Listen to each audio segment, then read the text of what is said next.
Welcome to Tenor Tech, where I solve the problems you didn't even know you had. You'll start by confirming essentials: battery above 20% and your phone nearby with Bluetooth on. Next, unlock the watch and open settings, either from the app drawer or by swiping down and tapping the gear icon. If your watch is paired, make sure the Wear OS or Maker app on your phone is open. This lets you sync time settings.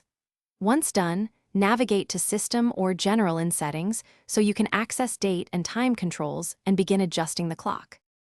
You're in the right menu now. Open Date and Time under System or General. If automatic date and time is enabled, turn it off to set values manually. This is necessary when networks provide wrong info. Now choose the correct time zone, use the zone list or GPS option if available, then pick 12-hour or 24-hour format based on preference.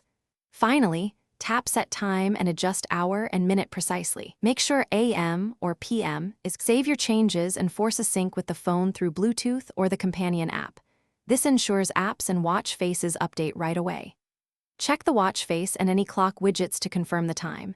If it still shows incorrectly, restart the watch. Power off, wait 10 seconds, then power on and check again. If problems persist, re-enable automatic date and time to use network time, and make sure your phone and carrier are providing correct time settings, since the watch often follows them.